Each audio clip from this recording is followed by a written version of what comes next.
I think archetypal psychology is trying to return us to a sense of animated self, where the source of the animation comes from beyond. Some would say constellation of archetypes or something like that. To me, that's rather metaphysical, rather too Mm. metaphysical. As a phenomenologist, I'd like to believe the animation comes from our immediately surrounding world, if only we pay adequate attention to it. And if we do, then we realize that we are surrounded by soulful beings of many kinds, many forms.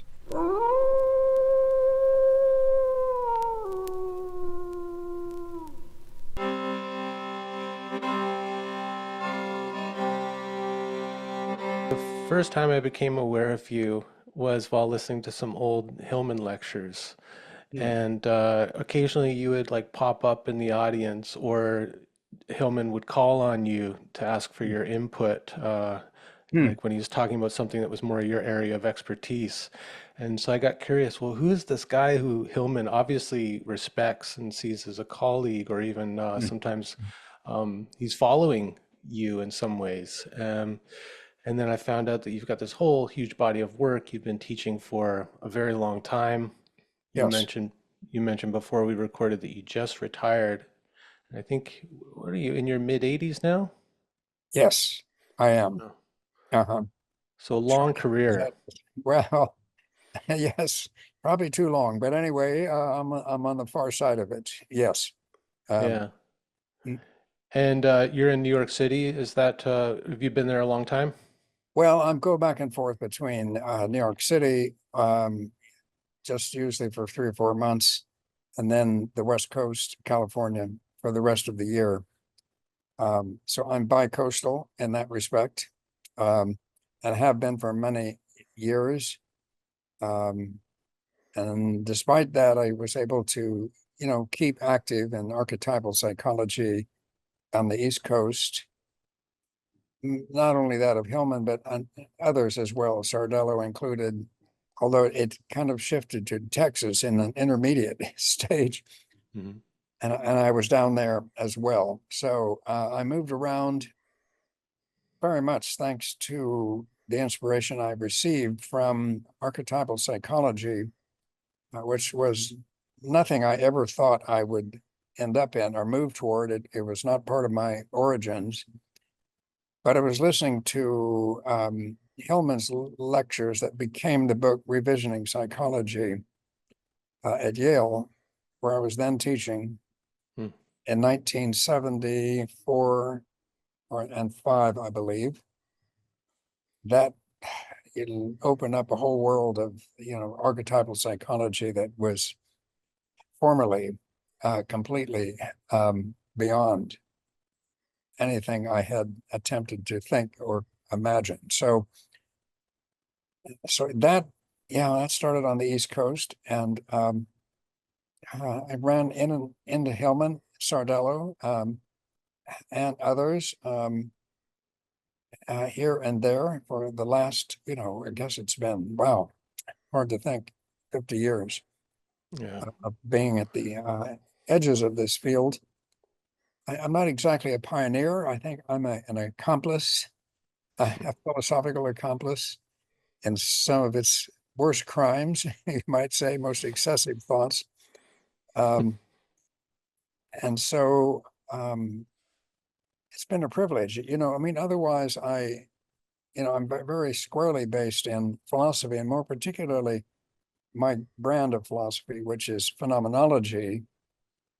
Um, that I think rendered me open to archetypal psychology more than I might have been otherwise because of its emphasis upon respecting things as they appear, as they present themselves, uh, images for Hillman in particular. For me, my obsession came to be places, the very concept of place about which I wrote probably far too much, but that became my own obsession.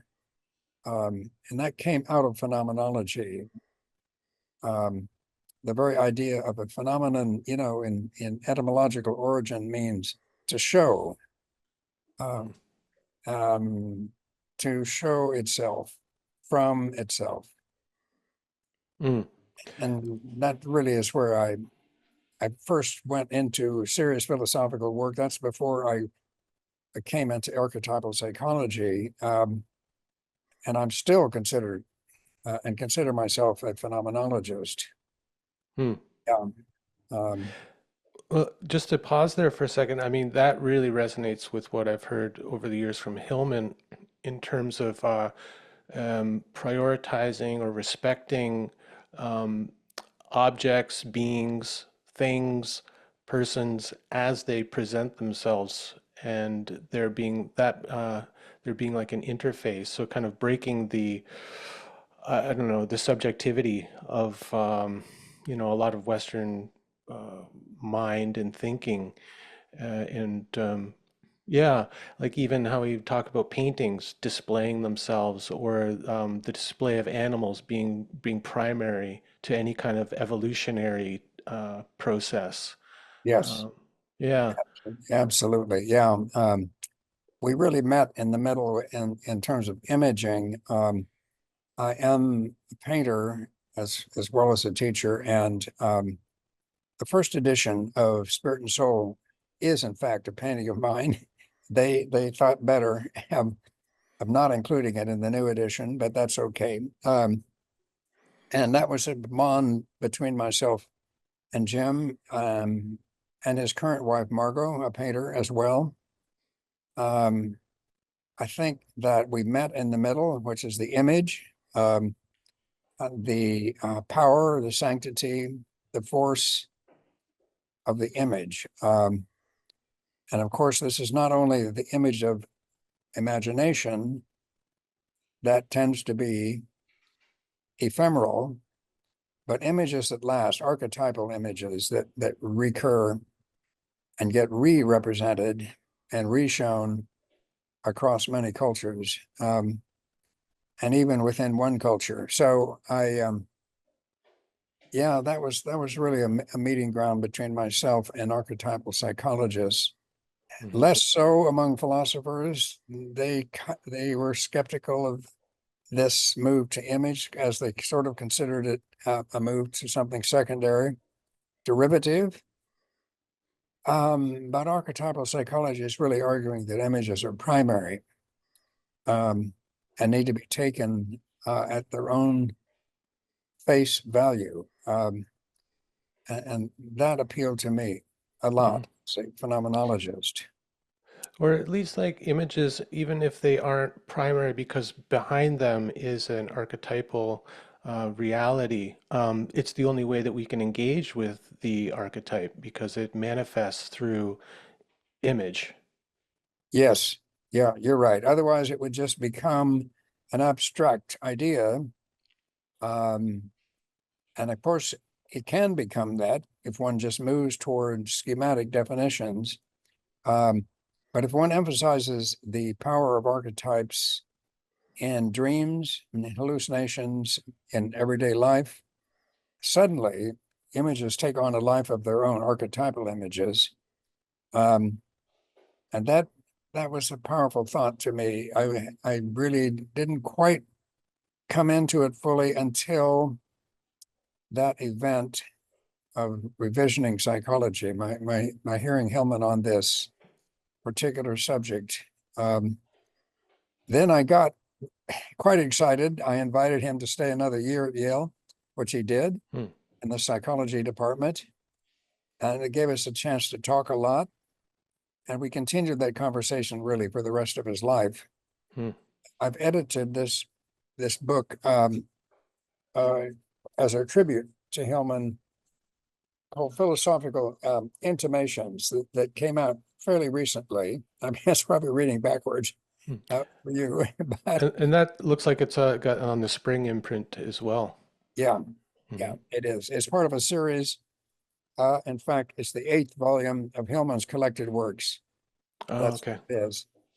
And I tried to bring together there all that Hillman had done in philosophy or on the edge of psychology, of philosophy, in one place, which had not been done before.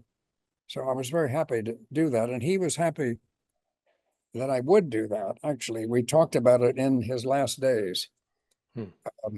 in Connecticut, that he wanted people to know that philosophy was integral to his own work, much more so than might appear to be the case, or than he is reputed to do and be. So I was happy to do this. Mhm. It includes some conversations between myself and him, recorded conversations had in the last 3 months of his life, Hmm. where we try to get around to first and last things. So Hmm. it was a powerful experience for sure. Well, I remember reading in Dick Russell's biography of that period where he was developing the work that would become revisioning psychology through those Yale lectures. And if I remember correctly, that was a really a difficult process for him, like physically and mentally exhausting. And Yeah, yeah. so to find somebody, a colleague or an ally in that work, a supporter, must have been like really important for him. Well, it was kind of amusing the way that really happened. Namely, he was exhausted after his public lectures, and he was so exhausted that he actually lay down on the floor on his back um, Like in the lecture hall. in the lecture hall, on the lectern itself. And I was impetuous with my questions, didn't even know him at the time, right? And so I would pester him with questions, standing over him as if he were a corpse. So he, however, liked that and in no way objected to it. That's how it all started. I asked him some provocative questions. I don't remember what they were, but in any case, he appreciated them, thought about them, and when he was standing up or seated, we would continue the conversation. So, um, but it did come from his. He took those lectures very seriously. It was the first time that he had given a major public presentation of his work, and especially in America. Mhm. So he really put a lot into them. That's why he got to be so exhausted. It really meant a world to him to do that well, as he certainly did. Well, I Uh, think too, like just the intensity by which these ideas were coming through him and having to push past any resistance based on him being, a lover and student of Jung and being kind of brought up in the classical Jungian world in Zurich. I think like it was like coming out for him, and these ideas were his first kind of statement as a so-called post-Jungian. yes, yes. I mean, it's interesting. His people don't really know his dissertation, which was in philosophy from University of Dublin. It really was not a study in archetypal psychology or anything like it. It was, I would consider it, a phenomenology of emotions. Mhm. Um, his dissertation literally published as such. And I often joked with him that his first book rejoins my last book, which is recently published, a book on emotion myself. Hmm. It took me 50 years to get around to having something to say about this. Jim had a lot to say, even as a philosophy student. So that was before he went to Zurich, still in Ireland, um, not really yet clear about where he wanted to go or what he wanted to do. A lot was up in the air at that moment in his career. So it was, I kind of caught him in a formative phase, you might say, at Yale, because that was only a few years later. He wasn't much later that he actually began to really think out archetypal psychology on his own terms. That's, of Mhm. course, after he did go to Zurich, he was teaching there. became, in fact, director of the Jung Institute for a while. I visited him years later in that capacity. But it didn't suit him in the end. He was not an administrator at heart, that's for Hmm. sure. And Yeah. so he he was glad to move on. Um, Yeah. he appreciated kind of casual venues, hastily arranged, rather than the kind of formal venue, which the Yale lectures unfortunately did insist upon. Um, Mm. but otherwise, he was at his best in informal conversation. Um, really had, one idea after another. And I was really appreciating this. Um, Philosophers tend to be very rigorous, restrained, a bit too disciplined for their own good. And Mhm. so it was a different world to me to meet someone like this, the likes of which did not exist then, for me at least, in philosophy. Mhm. Mhm. This light flickering on, by the way, it has a life of its own, and we won't overinterpret it. We will just say that it will occasionally join us, and then it will disappear again. I have not been able to figure out why that is. There it is. You see, once more disappearing. So, The light yes, goes on, the light goes out. Yeah. yes, it really does. So, Let's stick with that for just a moment. Like what you're talking about with emotion, Hillman's kind of first work, your latest work. Um, I was taking a peek at the book that you've recently published on emotion, and I find the premise like really interesting and obviously congruent with Hillman's ideas of taking things as they are, like existing in and of themselves. So one of the ideas that you're working with there is that emotion um, exists outside of us, really, I think essentially, and contrary to the idea that we generate emotions based on outer stimulus and memory and that kind of thing, like all the patterning within us. Can you just yes. get into that a little bit? I find that really intriguing. Hey, I want to take a moment to speak with you about this channel. Currently, only 11% of viewers are subscribed to the channel. I think those numbers are terrible. So if you're enjoying this content and you want to help out the channel, please take a moment right now to like this video and subscribe. And if you really want to help out the channel, you can become a member of the Howl in the Wilderness Patreon, which will give you access to early release of full ad-free episodes, plus access to the archive of the first 100 episodes of this podcast. It would really help me out and allow me to keep creating content like the interview that you're watching right now. Okay, thanks so much. Now, back to the interview.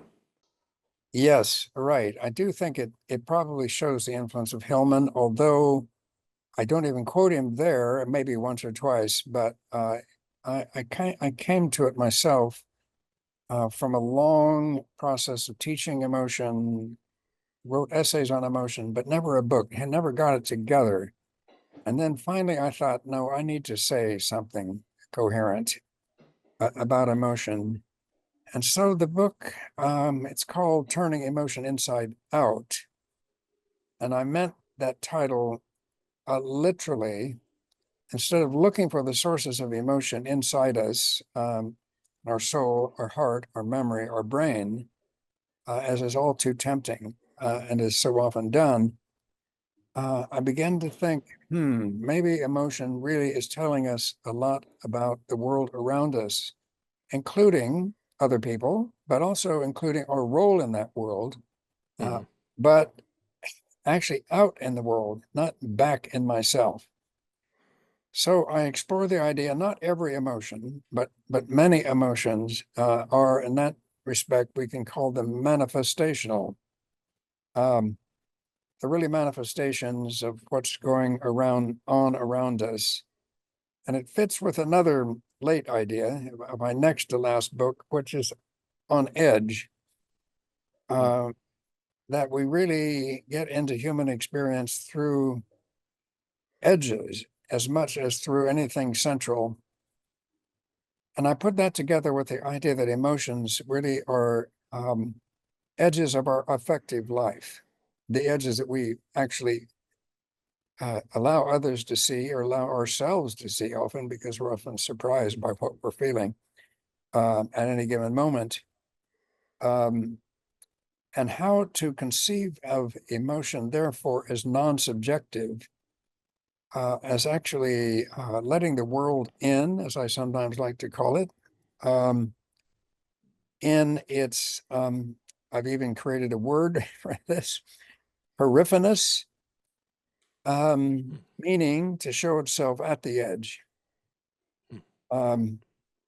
So our emotional lives really are lived on the edge, not in the usual sense of nervous making, though sometimes that's the case, but because we see into others and ourselves through the edges of our conduct, our language, including emotional gestures that we have buried in the subject, but which actually have no effect or can't even be said to be realized unless and until they are, how shall we say, promoted into the world.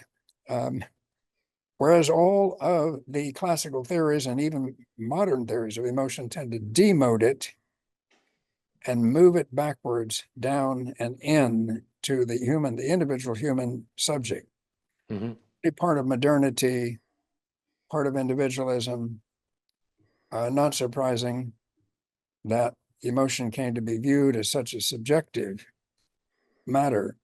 And I'm really arguing for the almost exact reverse.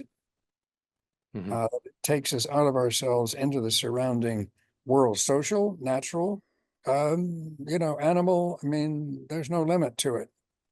And that's why it is, in fact, a great asset and a resource that should not be ascribed to, frustration or ambition or whatever other way of reducing emotion to a motivation might be. Yeah. But I appreciate you've got the drift, actually, here, Brian. I appreciate that. You're one of the early readers of this book that came out quite recently. It's being featured at a meeting in Rochester this fall, where it will be discussed at length by Yeah. critics. We'll see.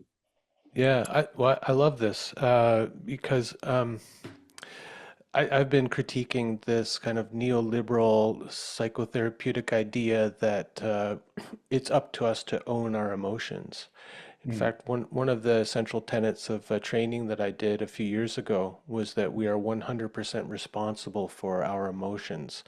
And the goal really was to uproot all of the causal links to your biological past, to your childhood traumas that are waiting, like a kind of ammunition waiting to be triggered by an external event.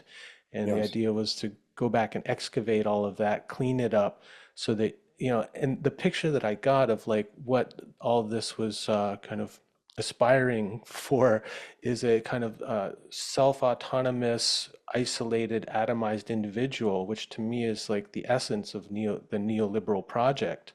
Yes. Um, and it doesn't recognize that we are interfacing with the world all of the time, and sometimes things come from outside and they trigger things within us, some kind of response. And yeah, that might be based on the patterns of our lives. But not only that, I mean, it's Yeah. much more complex and impossible to pin down in that way. Yes. Well, because you really got it right, Brian, because it really is our life. Our life is not only our subjective life, our life as an individual, as a neoliberalism, but it's a life with others, and not only other human beings, but other living beings. Indeed, with the cosmos, there's no limit to it. I've been very much taken recently by Native American thinking about Earth is always already there, speaking to us in its own language. And that's an example for me of something to which our emotions should alert us. In this case, it would be ecocentric emotions, right? That really take us out of our individuated selves into the surrounding living world. Native Americans, got it right. They had it right from the beginning. It's taken us Westerners much too long to get around to appreciating the notion of, well, in terms of idioms these days, we call it earth first. But that principle applies to so many things, not just earth first, but values first, others' importance for us first. The whole idea of firstness is a term, by the way, it's a technical term of Charles Sanders Peirce, the philosopher who insisted that firstness comes through qualitative experience, not quantitative. So firstness is something you take in as almost like a cloud, a nebulous. And I'm arguing that emotions are the transmitter, the receiver of that cloud of qualitative richness that Peirce called firstness. It's an alternative to archetypal thinking. It's interesting, it's parallel but different, and is worth looking into, particularly for modern Westerners who have lost touch with anything like Earth First. We're catching up. We're catching up through crisis, through ecological crisis, rather belatedly, but nevertheless, we're coming around to this. But Native Americans and Native peoples everywhere, indeed, have been onto this and aware of this and alert to this for centuries. We just weren't listening. We weren't understanding what they understood. So here we have a curious case of where phenomenology and archetypal psychology rejoin very ancient wisdom on the part of Native peoples. It's a theme that Hillman didn't quite get into. He was sympathetic. We talked about it, but it wasn't really anything that he was going to devote himself to. But he recognized that it was quite parallel to archetypal psychology.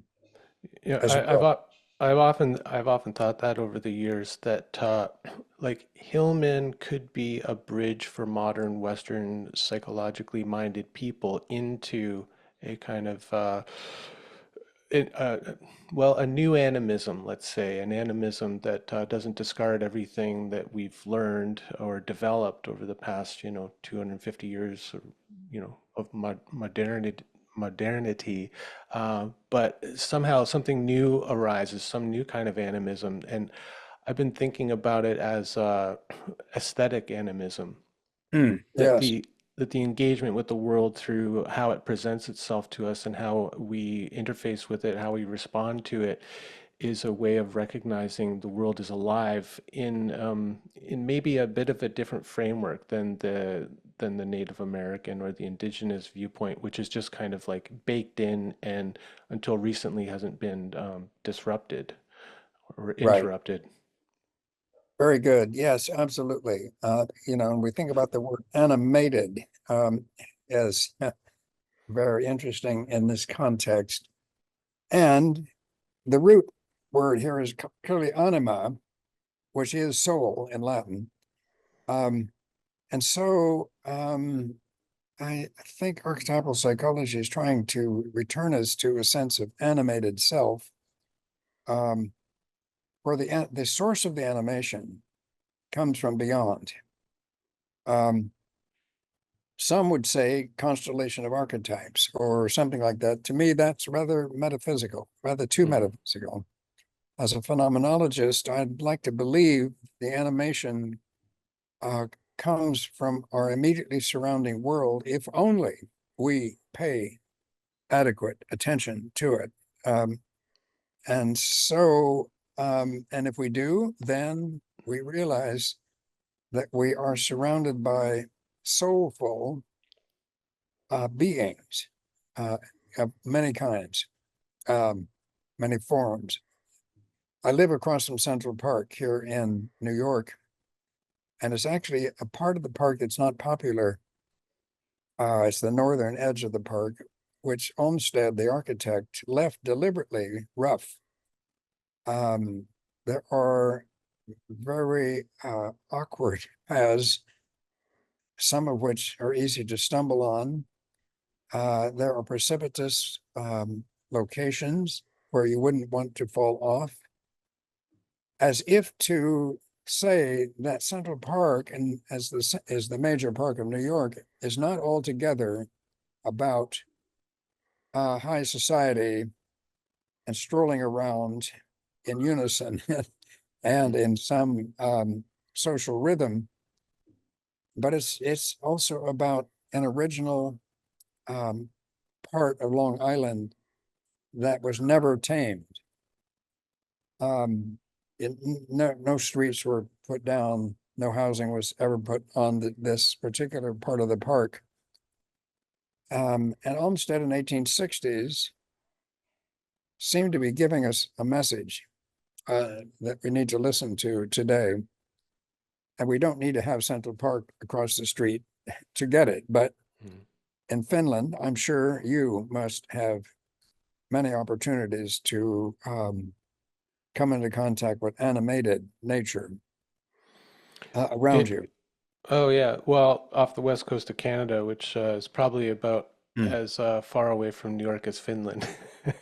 Okay, right. But yeah, it's definitely not hard for me to grasp Hillman's ideas when I'm walking around in like Mm. kind of unmanicured naturalness. Yes, It's just apparent to me, and you get it. And I wish like everyone could get it, really. And so yes. that's why I like to promote these ideas and find ways to help people kind of reawaken that instinct for the world in themselves. It's still a mystery, like, if someone's really deeply embedded in modern living, how to awaken that in people. And, because I think we're at a time of crisis and we need more people to wake up to this, otherwise, nothing will change. No, no. Well, or putting it another way, everything will change for the worse, Right, exactly. Yes. Yeah. logically, right? Hmm. And it's already doing it, but how to arrest it. One way to do it is to see this, what Hellman would call the soulful dimension of nature. Um, and this is not some kind of fantasy of animal spirits that take us out of our human kind. You don't have to go there. You can really just absorb, imbibe, and appreciate other ways of being that surround you, and which, for the most part, we overlook, um, Hmm. neglect, to their, of course, degradation and demise often. And our own. Well, You know, yes, Yeah, yes, by that absence of connection and respect and all of that, I think this is where, like for me, like phenomenology can come into play, is because it doesn't require you to make some kind of to project uh, an, a soul onto a being or a tree or the wind or whatever. But if you can open yourself to experience it and to observe it without putting it through a bunch of filters, of naming, of past experience, of yeah, association and all of that, but try to experience the thing in and of itself, is you'll be struck by its numinous quality. It's just, yes, there's no leap other than the leap out of the conditioned mind necessary. yes, yes, very well put. It's like a leap into direct primal experience in a way. That's how I think of it. Yes, right.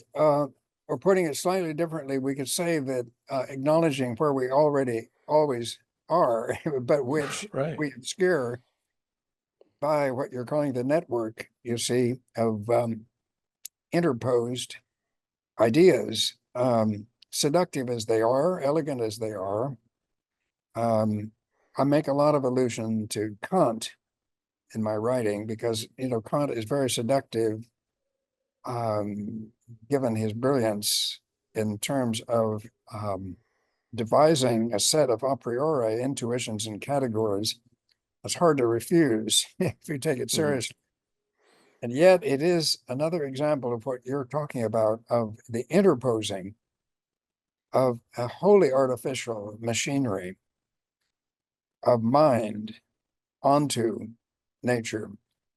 Um, though Kant himself, to his own credit, late in life, just about my age, I think, um, in his third critique of judgment, actually did begin to valorize the numinous character of nature, Hmm. um, that presents itself to us on its own terms.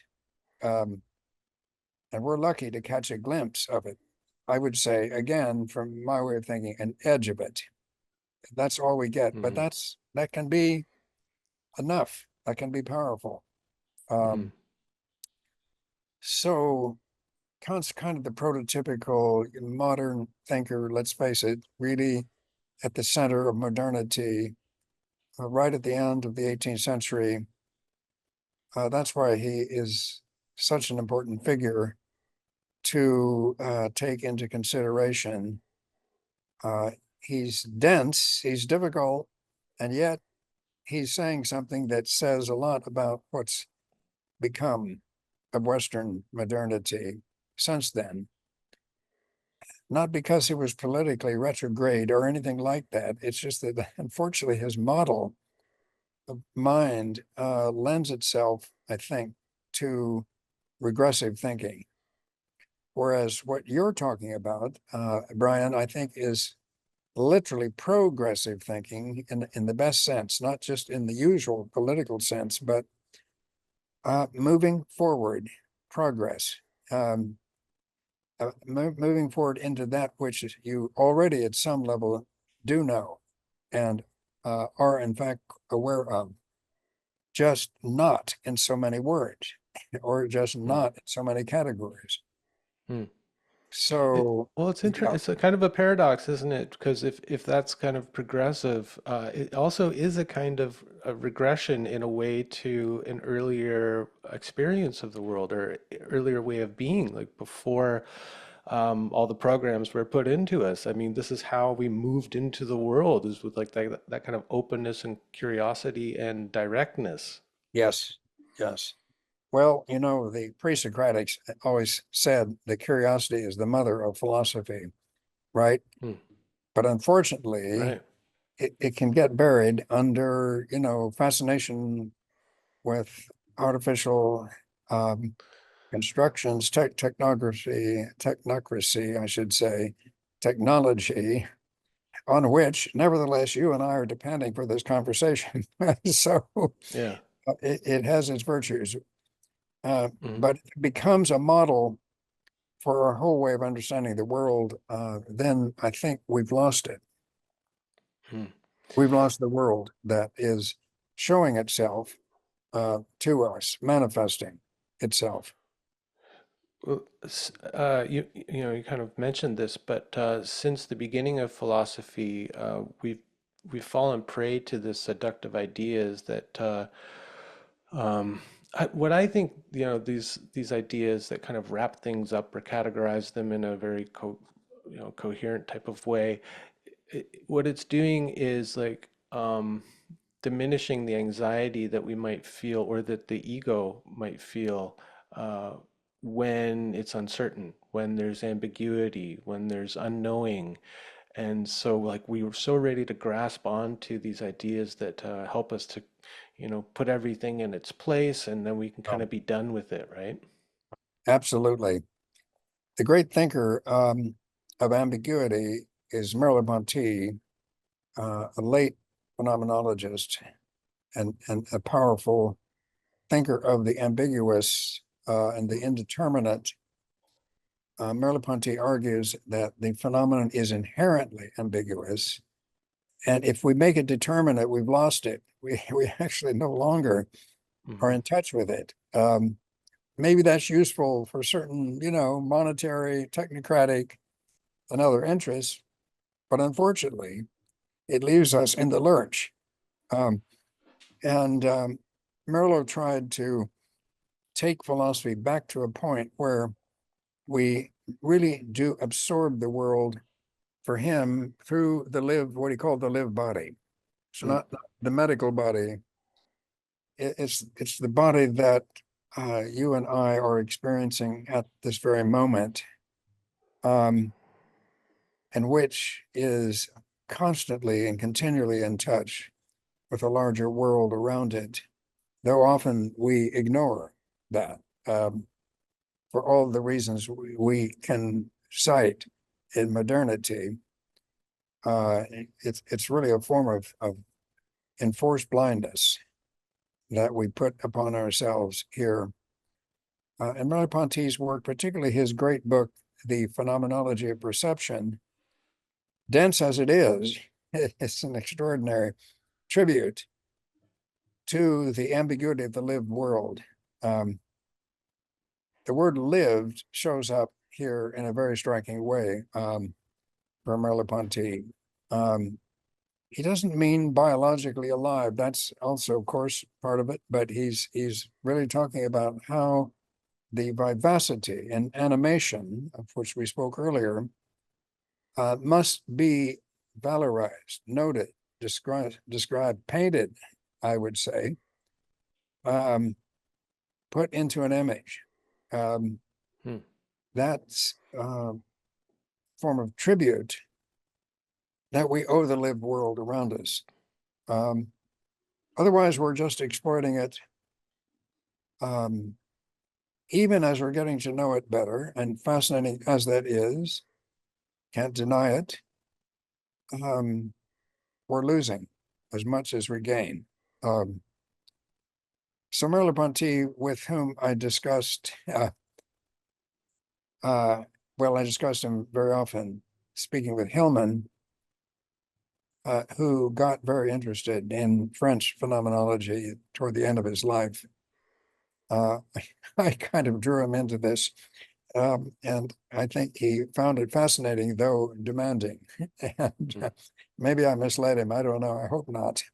Um, but he appreciated its vigor, its freshness, compared to other forms of philosophy and other forms of psychology. So Mm. he saw it as, a close cousin of archetypal psychology.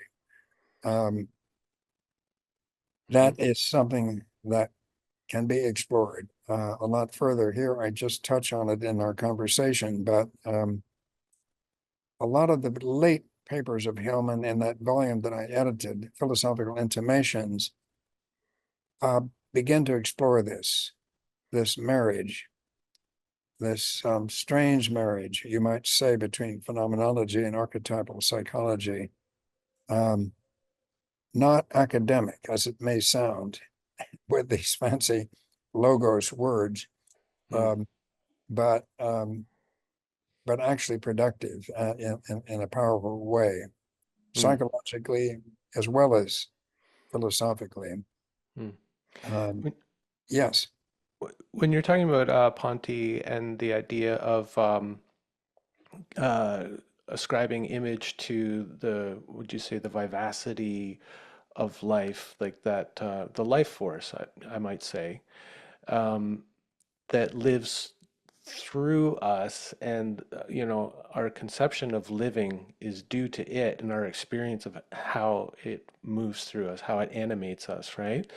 Mm, I have like the most direct experience of that through my yoga practice. mm, And one of the things, I was talking to John Vervaeke, who's a kind of a big talking head in the philosophy world right now, and he talks about the crisis of meaning that comes along with our modern predicament. And I was talking to him or trying to get to him the idea that, okay, so when I do my yoga practice, Mm, it feels like a meaningful experience to me, but it's a kind of meaning that defies any languaging. And mm, the closest I could ever get to it was like maybe a gestural drawing that would look a lot like the tantric drawings of Kundalini or life force moving. And mm, that inherently, that just feels mm. meaningful to me in a way that I cannot describe to someone else. It's something that you have to feel, and it just is. Like the meaning just is. Does that Yes. make any sense to you? Does that relate to what we were talking about with Ponty? Oh, yes. No, I think it's very, very close to phenomenology in its best. Um, really paying attention to that which is speaking to us or through us. In the case of yoga, through very particular postures and practices.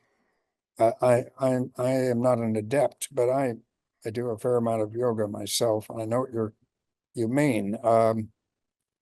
Yeah, it's a way of exceeding our own skin, you might say, to embrace a larger world. The phrase that really I like the most here is from Bergson, from his great book Creative Evolution, and that phrase is élan vital, Hmm. Right. vital force.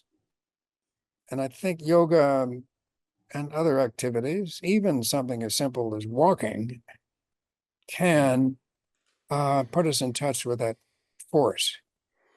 Um, and the force is really, its dynamics are so special that it cannot be reduced to anything energetic or mechanical or, that's somatic. Unfortunately, they're not going to get there.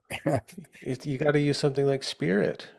Because Yes, there seems to be an intelligence, an intention. Like it's not just energy that needs a channel and needs to be directed. It has its own direction, right? And I think that when you really get into yoga, if you can get past all the dogmatic stuff about like control and all of that, you learn how to let the energy create the posture out of you, because it knows how to like open up the channels it wants to move through, and so you find yourself in these kind of non-dogmatic postures. So that it's about being a kind of a servant to the elan vital. yes. So you see, Merleau-Ponty's phrase "live body" comes to mind here. Yoga helps us to become more fully at one with, appreciate more fully the live body, not the medical body, not the physiological body. Yes, it is that, of course, that too, Hmm. but that's not the level of experience to which Merleau-Ponty and others you mentioned are pointing. It doesn't mean we have to do phenomenology to get there. There are many cultures have found a way there in their Hmm. own idiom, their own language. Hmm. That's fine. But the point is that it's out there to be experienced if only we will open ourselves to it. And yoga just has a particular genius for for rendering us well, I'm a strange phrase comes to mind, apertures on the world, um, Hmm. openings. Hmm. Uh, uh, Apertures, yeah. Hmm. yeah. Um, Maybe the first time I've used that word in decades, but nevertheless, it comes to mind. An aperture, um, a deep, natural, spontaneously given, even though nevertheless it may take some practice to get to the point of appreciating it, as with yoga. It's there to be found. Um, it's there in the body that is not by any means the same as the medical body. Um, Mm. um, Important as that is, and I'm having some medical trouble myself these days, so I don't mean to ignore it. Yeah, hard to ignore when it's, raising his voice. It's definitely raising its voice, as it turns out for me recently. But anyway, the point is, it doesn't really deny the validity, the valor, the value of being in touch with the lived world through the lived body. Mm. And for that, vital force, elan vital, it's a helpful phrase. Um, Pretty amazing. This book of Bergson, published in 1907, Mm. was way, way ahead of its time, really opened up the 20th century in a very radical way. Just recently been retranslated by a student of mine, Don Landis, in Canada, Mm. um, and brings the book alive Mm. in an extraordinary way. So worth having a look. Yeah. Uh, yeah. Hey, I want to take a moment to speak with you about this channel. Currently, only 11% of viewers are subscribed to the channel. I think those numbers are terrible. So if you're enjoying this content and you want to help out the channel, please take a moment right now to like this video and subscribe. And if you really want to help out the channel, you can become a member of the Howl in the Wilderness Patreon, which will give you access to early release of full ad-free episodes, plus access to the archive of the first 100 episodes of this podcast. It would really help me out and allow me to keep creating content like the interview that you're watching right now.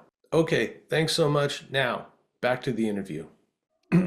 Hey Ed, can we take like a little 2 minute break? I've got the garbage man's outside with his truck, and my wife's doing something. I just gotta go take care of some Sure. business.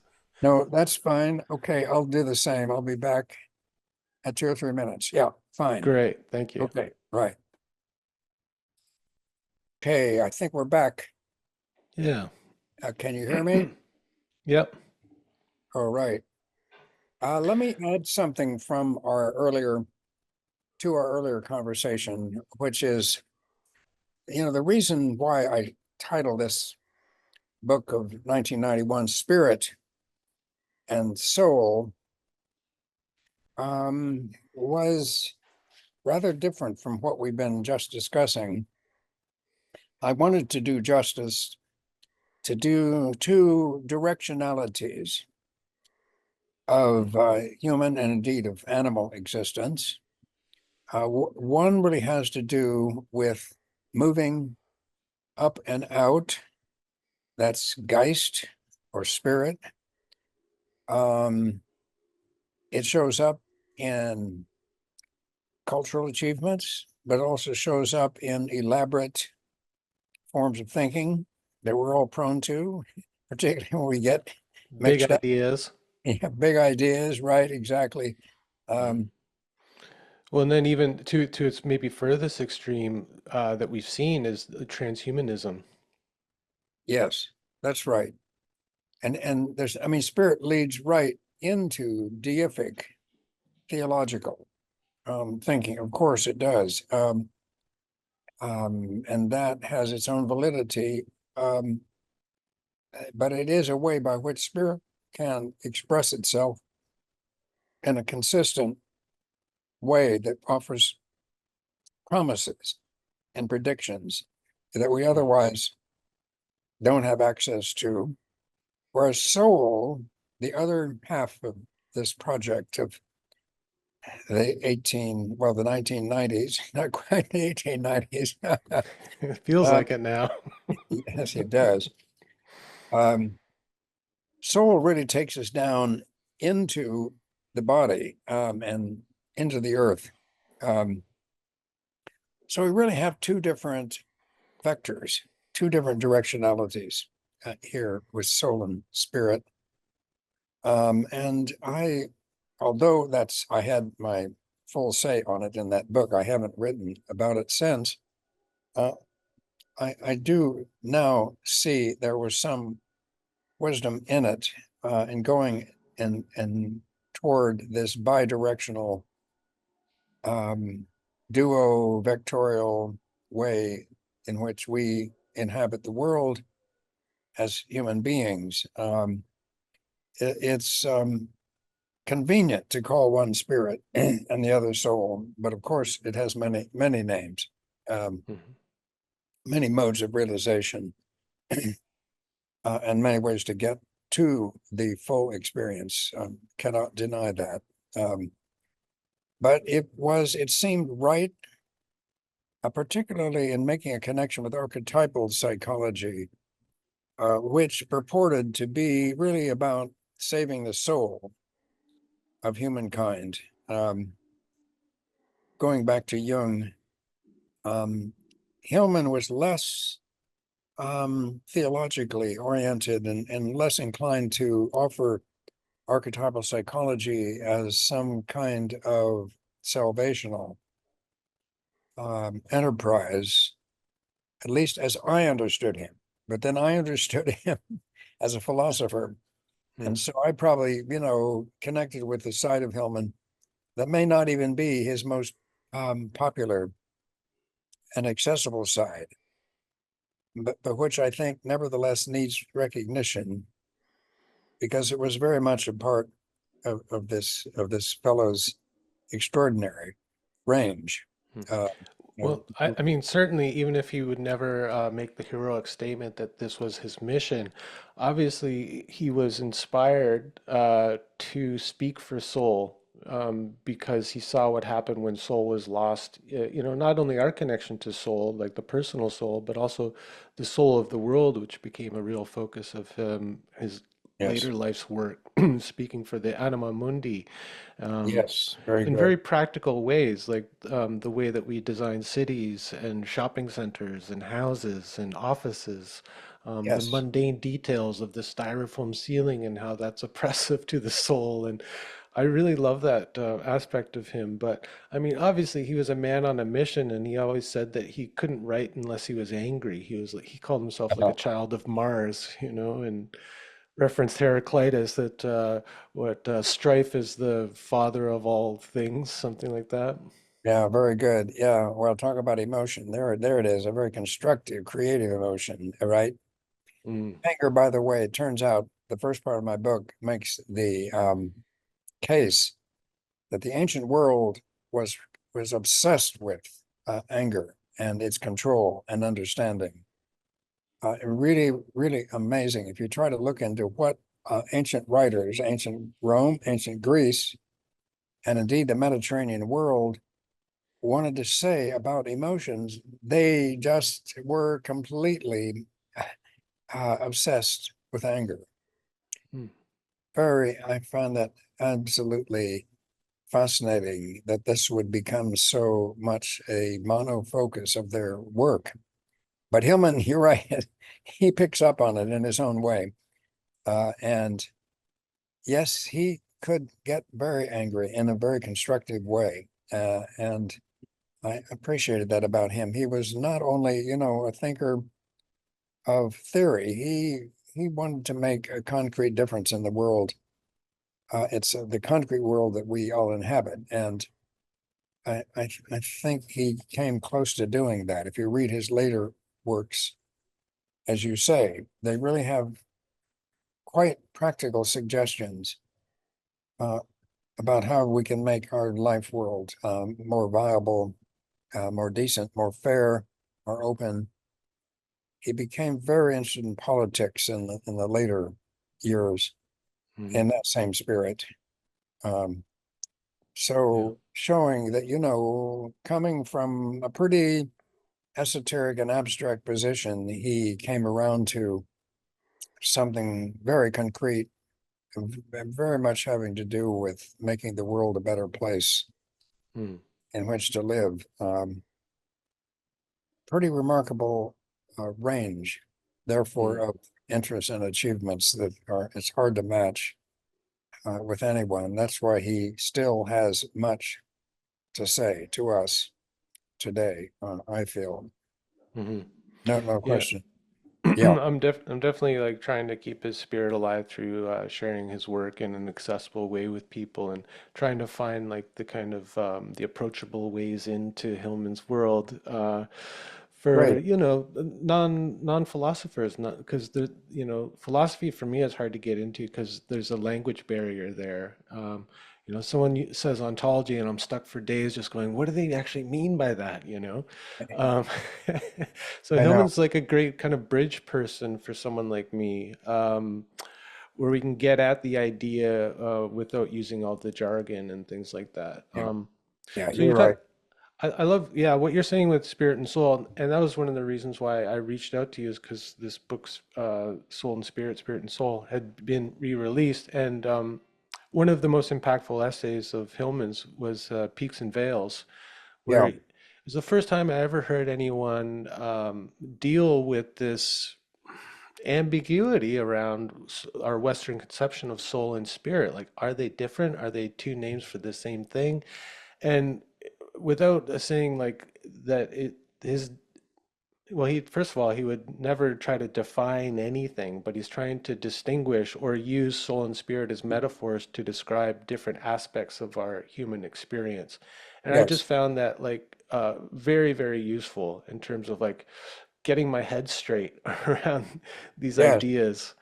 Yes. Um, Very and good. yeah, so I'd like to stick with that a little bit too, because I mean, a major theme of this conversation and of your work is the edges. And Mhm. I think it's important for people to remember or recognize that the edge is where two places, two things meet. It's not just one thing and the edge, and after that, it's the void. Very- It's an Yes. interface between this and that, between me and you, between here and there. And one of the ways that Hillman talks about soul, picked up by people like Thomas More, is that soul connects, Yes. right? Very good. Yes, I agree with that entirely.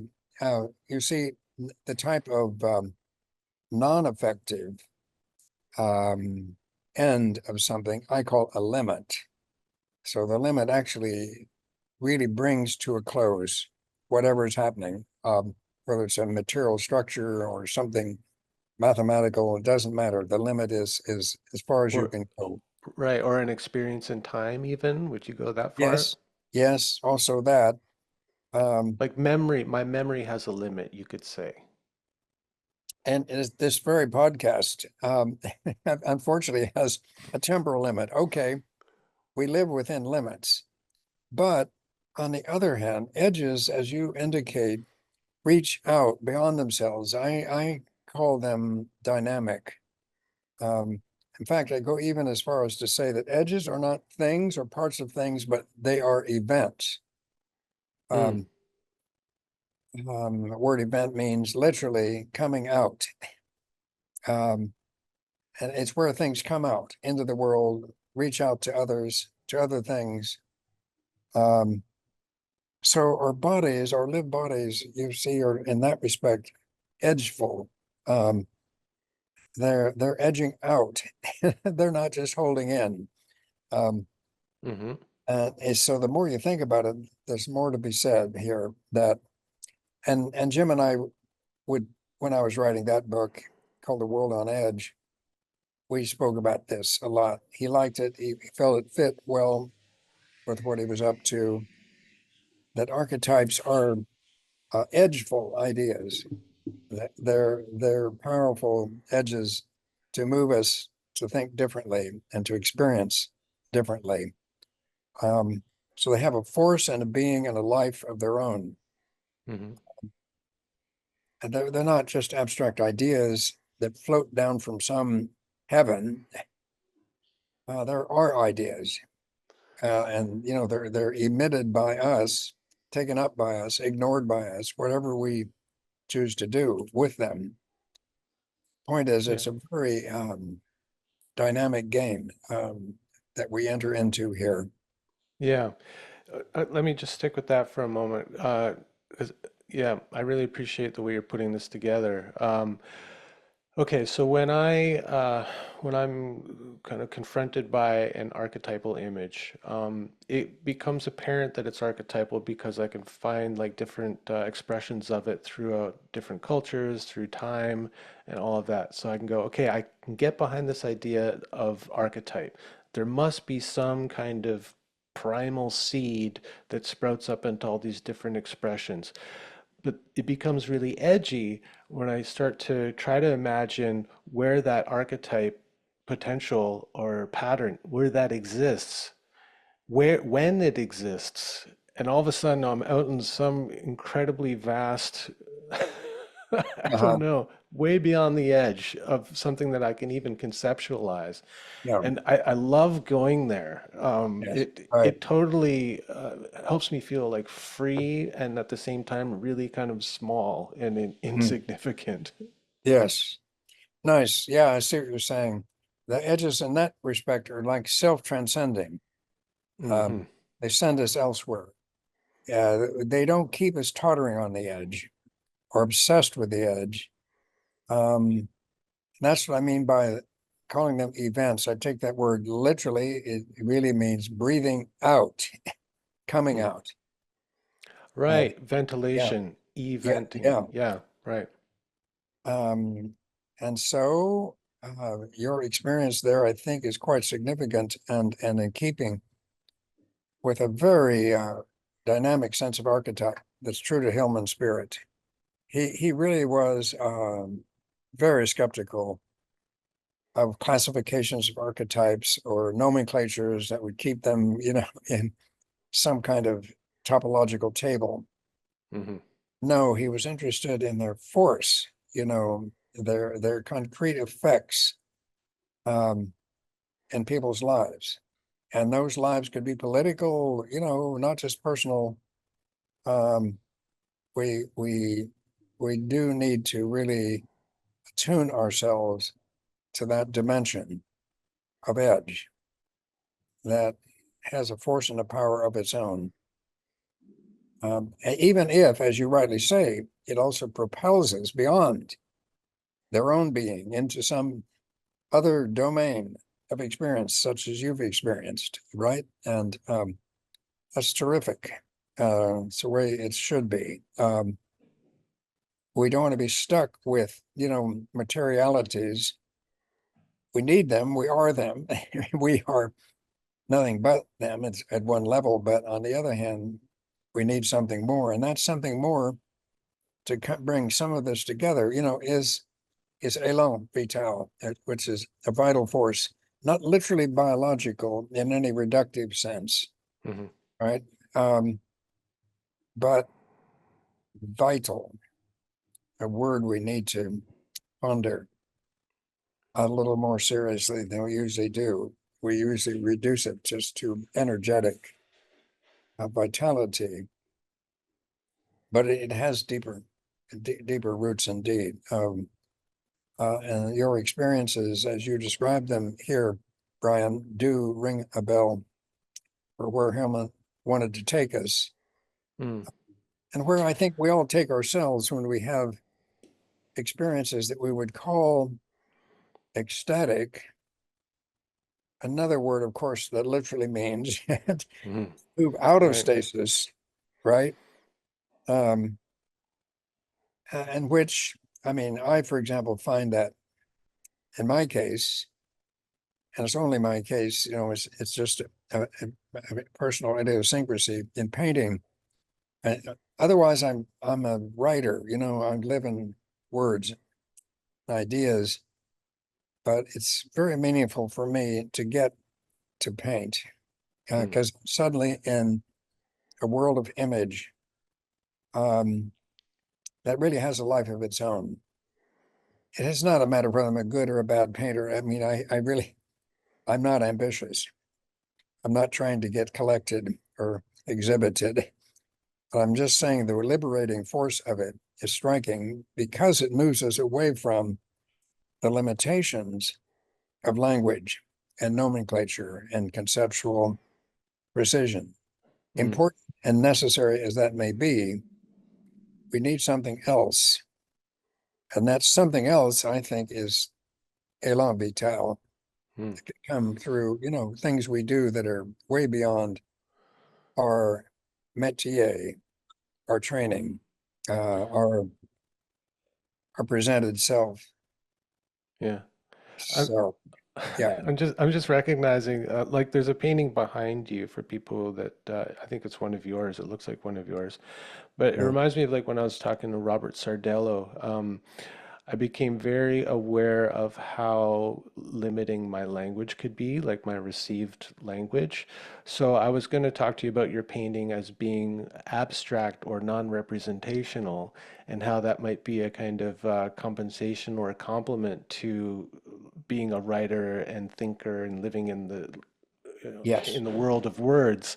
But then I go, well, it's not really abstract, and it because it could be representing something non-material in the usual sense, right? Yes. Yes. And so if we're thinking about representing élan vital, well, what does that look like? Well, maybe it looks like something like your watercolors.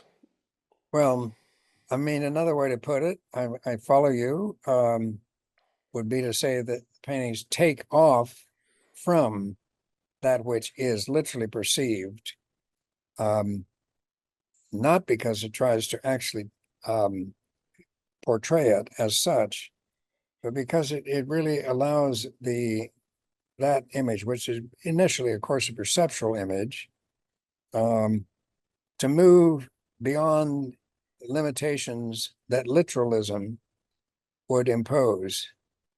So I've always tended toward abstract painting, although it doesn't become always entirely abstract, but I believe that painting has that liberating force, not for everyone, but certainly for me.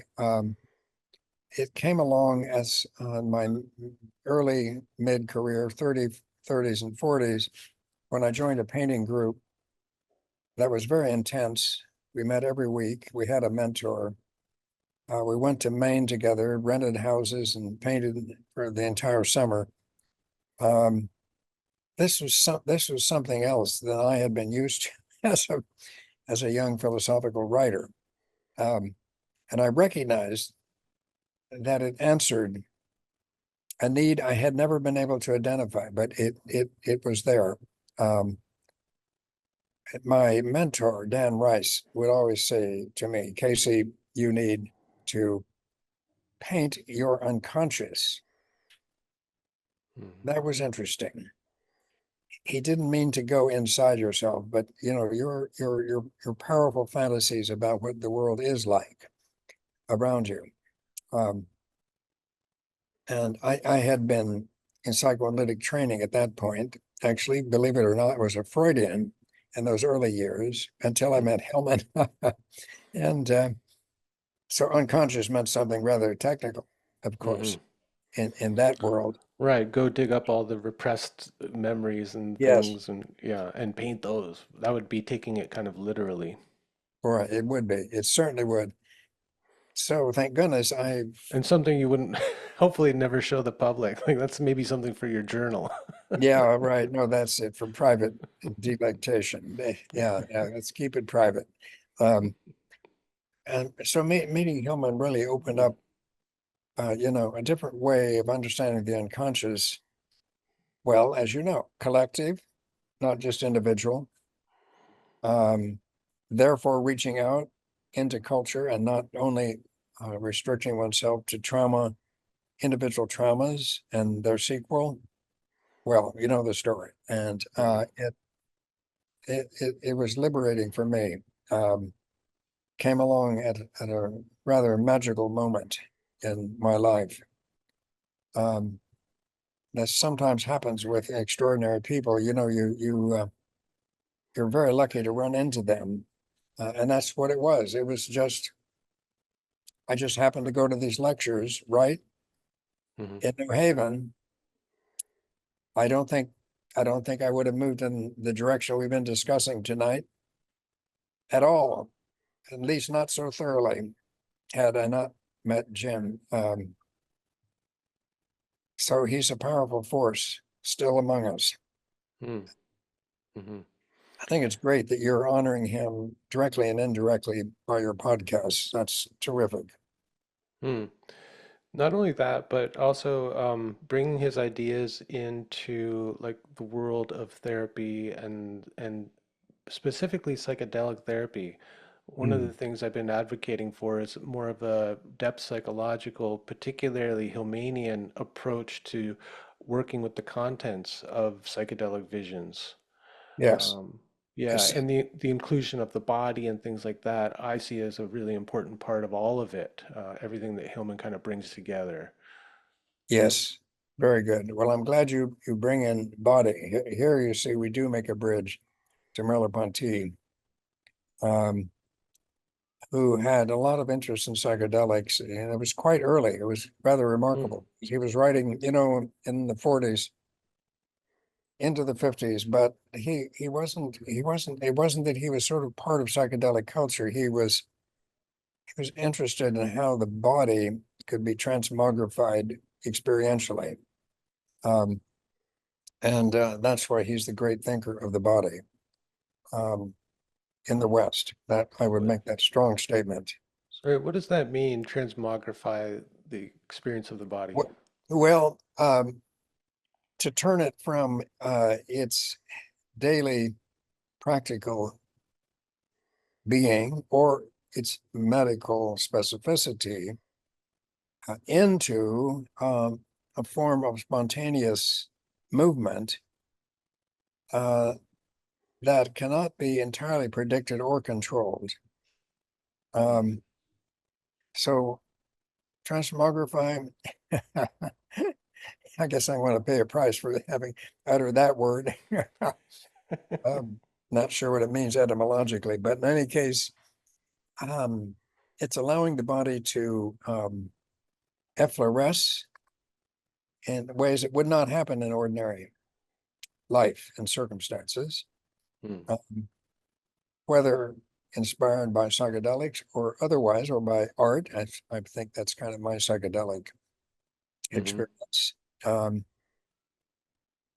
is extremely important because otherwise we are nothing but physical beings, medical beings, um, um, Right. The body as a machine, as biological machine. yes, unfortunately, right. And this becomes tempting because it can be very complicated in a fascinating way, but that's not good enough. Hmm. Uh, And even like the way modern therapy, they talk about, okay, now there's somatic therapy. We're bringing in the body. The body's been left out of mm, psychotherapy for 150 years, and we're going to bring it in. But the way they still treat it is still as like as a repository of emotion, as something that responds only to stimulus. It's still this kind of mechanistic way of conceiving of yes. the body and trying to work with the body. Like it's like we do these exercises to work out the held traumas in the body, and um, it's still stuck in that same old trap, it seems to me. Well, I think it is. I mean, here our conversation, really comes full loop because um, our earlier discussion of emotion was also saying that we would not want emotion to be trapped in bodily being, internally, physically, neurologically, and so forth. I think here we return to that theme of the transcendence of the empirical body, the body that's measurable, predictable. Um, yes, I agree. Somatic therapy has to be something different and more powerful, more transforming than it has tended to be. Yeah, well, I'm no longer in the world of psychotherapy, you see. I'm in the world of ideas, words, and painted images. And that's pretty much my life. Yeah, but I also like, one of the things I advocate for is expanding our idea of what psychotherapy is, even like what psychedelic is. Like, I show people the root of that word, a made up word, but it's made up of psyche and delos, which means Mm, to reveal mm, the soul or to manifest the soul, mm. not as how it was kind of defined in the 1950s by psychiatry as mind manifesting. It's like Uh, that only works if you have a bigger conception of mind than the usual Western idea, like more like a Eastern or Buddhist idea of the mind, heart, body. as Yes. mind, but Yes. not in the Yes. Western, it's the kind of brain box type thing. Right. So what reveals the soul? Well, anything that allows soul to move us, I would say, Mm. any kind of praxis that involves surrendering to these instinctual movements and expressions, painting, singing, moving. Um, Yes. yeah. Yes. Very good. Yeah, you're putting it well. I can't say it better. It is a form as well. We used the word earlier of ecstasy, which doesn't mean any particular state we need to reach, but it's a generic word for moving beyond stasis, but Mm, being stuck stationary. Um, Or even getting outside of yourself, yeah, right? yeah, And the kind of the usual conditioned pattern self, maybe. exactly. I mean, in my case, I'm not about to give up the pattern, let's say, thinking in a very verbal way, even imagining in the very verbal way. And it's reassuring. It's a source of strength. If I lose that, I would be pretty lost, I have to admit. Well, because Um, it's a way that it's a means by which you connect with the outside world. Like right now, we're connecting through language, and I struggle to be as articulate as someone who really lives in the world of words because I tend to think imagistically and mm, kind of in a feeling sense.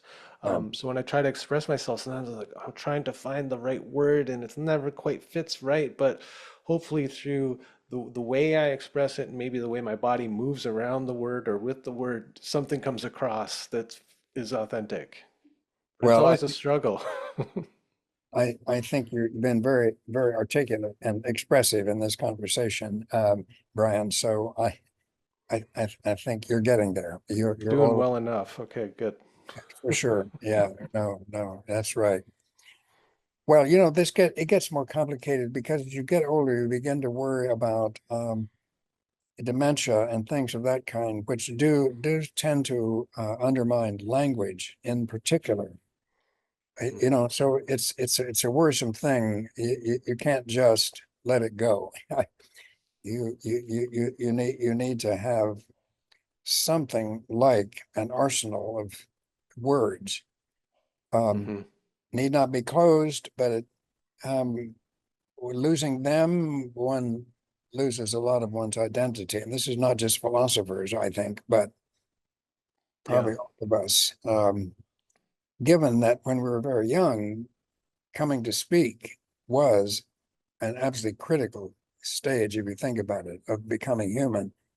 And Or at least of defining oneself, right? yeah, right, Because yes, we're human before we can speak. we are. You're right. Yeah, no, it's true.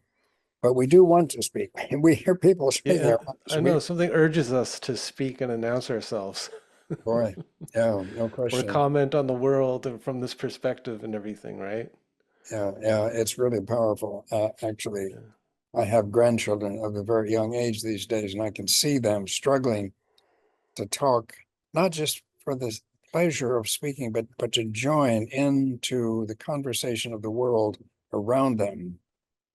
Um, so it isn't just a selfish reserve. It's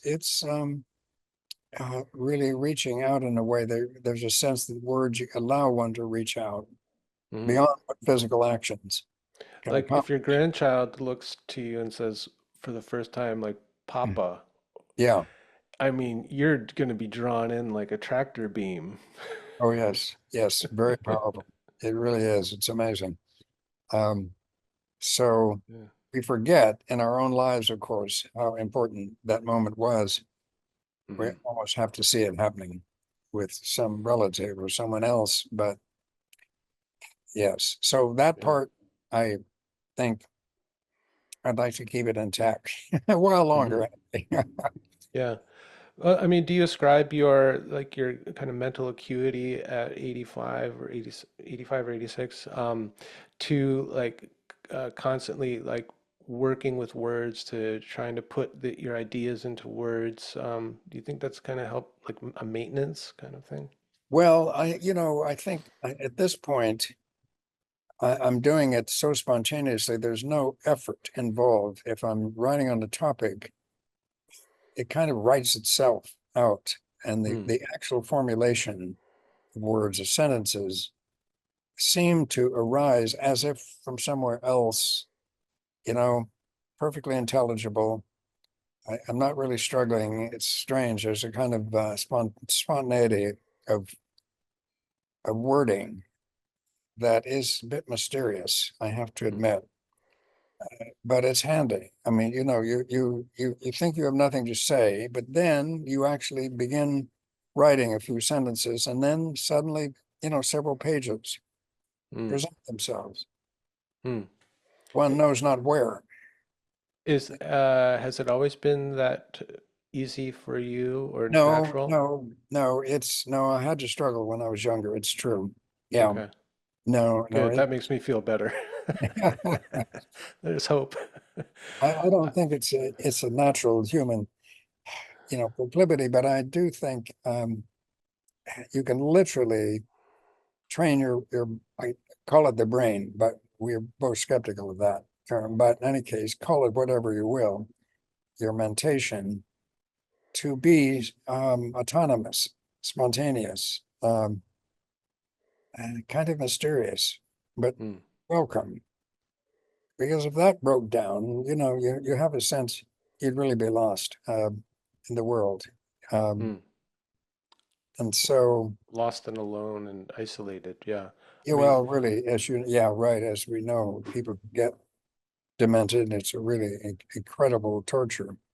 it never occurred to me until this moment, though, but like that kind of isolation of the individual due to dementia, Alzheimer's, memory Mm. loss, loss of language. Like that's the kind of the end point of Mm. like what we talked about is like the neoliberal project of isolating the individual from society. And Yes, like now that we're seeing such a kind of seeming increase in cases of dementia, etc. yes. I mean, I gotta wonder if there is some relationship there. Yeah, yeah, I know. You do wonder. I agree. Um, I don't know whether they've expanded the meaning of those terms, Hmm. Alzheimer's, dementia, or whether there is an actual increase in its incidence. I don't know. Uh, Mm, right. but I've wondered it's that too with like autism, which seems to be kind of like a new thing. Like I remember growing up in the 70s, I don't remember having any kids in my circle that were quote unquote right, autistic. right. So is that undiagnosed or is it a phenomena that's emerging due to the way our culture is moving? Again, someone enclosed in themselves, right? Yes, right. I have poet friends who actually are encouraging autistic individuals to write poetry because it turns out that some of them, but by no means all, are very talented poets, indeed quite unique poets. That's really mysterious. Sophisticated, Mm, extraordinary poets, even though they cannot maintain an ordinary conversation such as we're having, Now that's a really mysterious twist, mm, autism. Otherwise, we think of it as a disability, but George Quasha and others claim that actually no, in fact, some autistic individuals are highly poetic, highly accomplished poets without even trying. They mm, just utter poetry. Wow, now that's a mystery that mhm. we're pondering, right? Um, Yeah. so Yeah, and just kind of to observe these phenomena with like a curious mind, like to just like ponder, like, is there something else going on here beyond yeah. the surface level, you Mm. know, diagnoses and like the statistics of the rise and all that, but wonder like, is there some kind of spirit coming alive at this time? Like, Hillman recognized that when he was coming up with the ideas for revisioning psychology and the Puer papers, that he was really riding a wave of this spirit of the puer moving through the Mm. culture, which emanated in the uprisings of the 60s and all of that, right? Yes, yes, Even the that's right. technological advancements like going to the moon and now going to Mars and beyond, right? Yes, yes, right. Oh, it's true. So, what is the Yeah, spirit that's emerging at this time? I mean, I don't know. I think it may be too early to say. There's a lot of contentiousness, unfortunately, emerging, at least in American politics that I know best, yeah, here and too. I think elsewhere as well. Hmm. So that seems to be a powerful collective phenomenon that's strikingly present, and of course, not just in America, but in Europe, South America. I don't know about Canada. Hmm. Uh, Same. yeah, well, okay. Hmm. This We is we even have our own version of Trump. really, oh my God.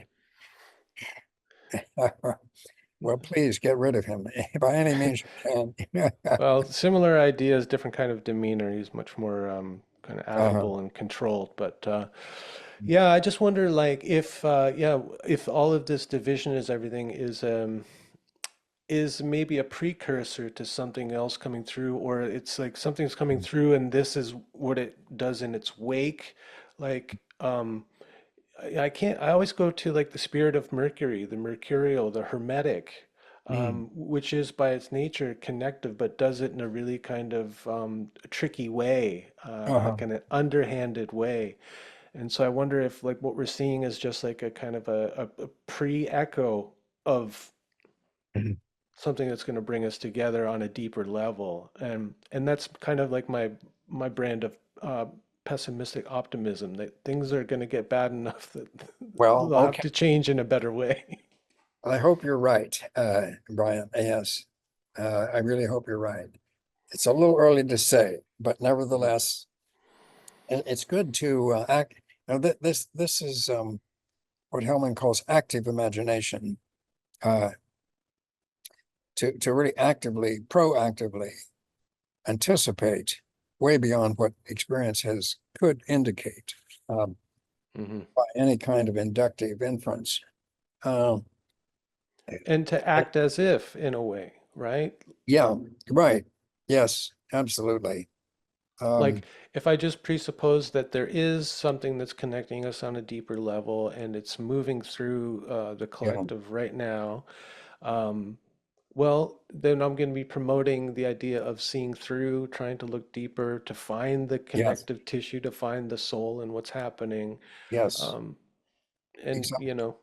doing my part maybe. The soul of the world, right? That's what it is. Mm, I think the ancients were getting there in their own way. Now we struggle differently, but let's hope we can move in that direction that you hear indicate so forcefully. And we shall look forward to that day. It may not be mm, tomorrow, but down the line a little bit.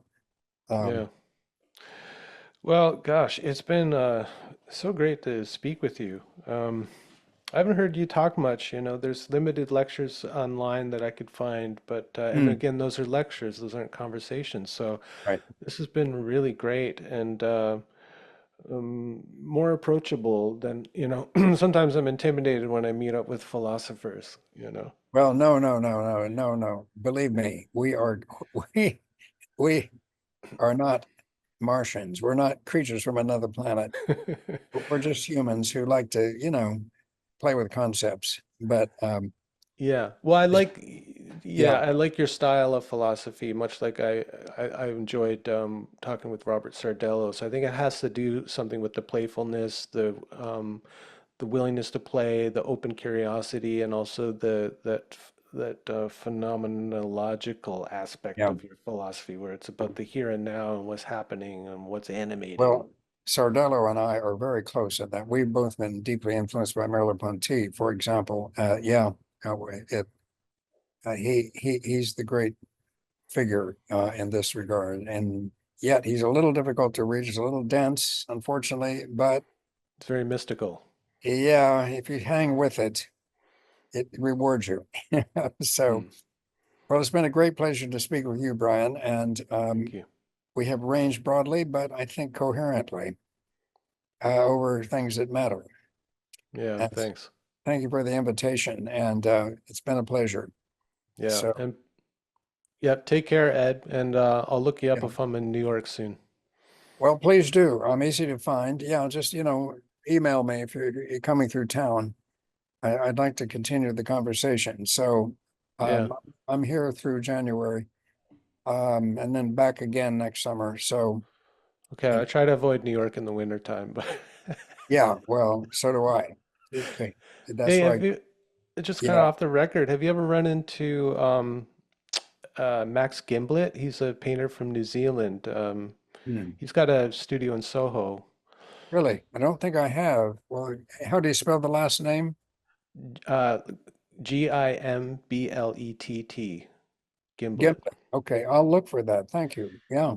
He Okay. does very gestural paintings. He's like a Zen painter. He's an ordained Zen priest. Yeah. And I visited him when I was last in New York at his Oh. studio. And I think you'd really enjoy his work. It's Mm, very much about that kind of Zen approach of like no mind and then making mm. some movement with the body and the brush as an extension of the arm. And he, Great.